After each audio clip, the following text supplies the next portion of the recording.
I think we have an obligation to do that. We cannot simply sit, make them work, pay, and forget about it. That's not fair.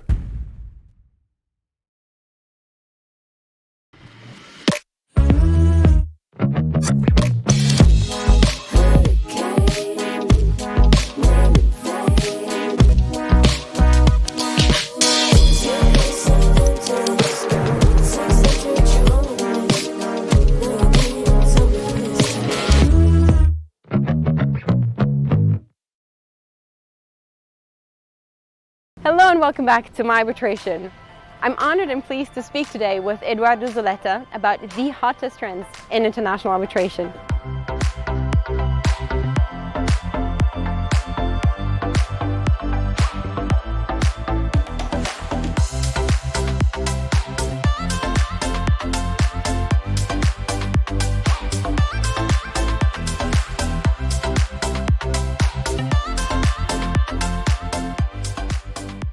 Hello, Eduardo. Victoria, hi again. Pleasure to be here. Thank you so much for taking the time for sitting with us. No, my pleasure. My pleasure. This morning at the ICC Conference here in Miami, you chaired the panel of the hottest trends in arbitration. And I saw it. Congratulations. I thought it was great. And I wanted to share a little bit of that with our viewers here. Can you tell us what are the hottest trends in arbitration?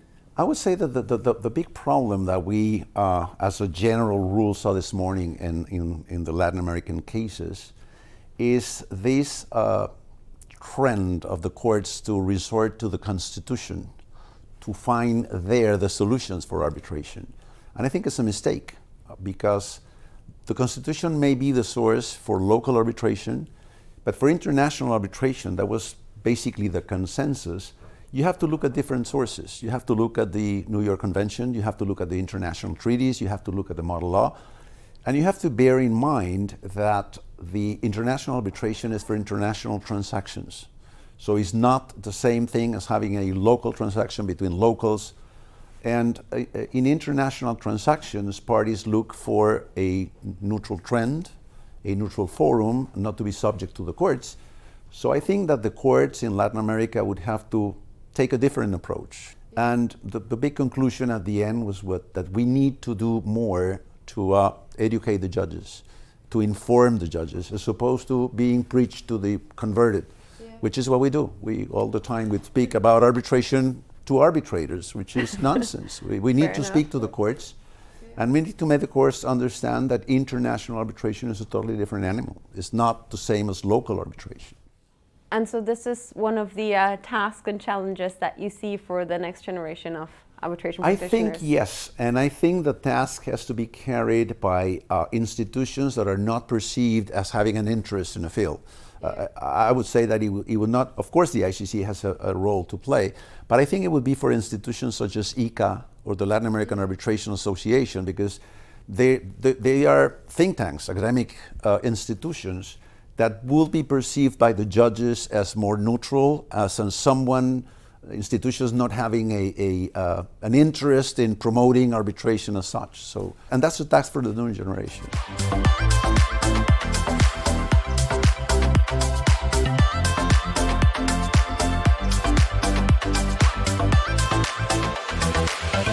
And what other challenges do you see faced by the new generation? One of the things that I see in the new generation is that sometimes you see a trend to get to the top easily and quickly. And that's not the way to get to the top in arbitration. You have to work. You have to be in the cases, and you have to do a career in arbitration. That means that you have to go to the hearing, and probably in the first hearings you will be, I don't know, taking photocopies, making research, doing things like that. Maybe in the next hearing you will be sitting with the main counsel. Maybe in the next one you will be allowed to do a cross-examination.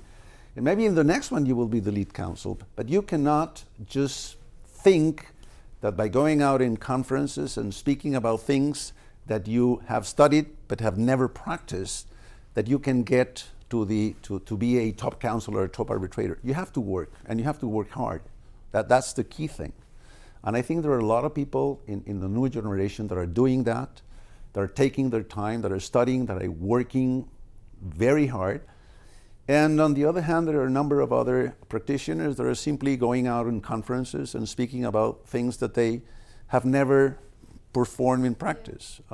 We were discussing before this about, you gave a very good example, people talking about hearings by Zoom, virtual hearings. You preach about virtual hearings until, and that I take your words, until you have one. When you have one, you notice that it's not that easy, it's not that simple, it's not that the technology will solve everything. Yeah. So I think it's a combination of both. From what I'm hearing from you, you have the combination because you have worked a lot. I have. and you're being seen, but you're being seen through these exercise that you're doing, but you have the experience. Yeah. It would be very different to have somebody who's being seen but has never been really involved in a case. So it makes a lot of difference. And I think people like you and like other practitioners who are really working hard are being treated unfairly because you work, you're not seen. Because people notice the ones who are speaking about everything that they have never done in practice. I think that's unfair.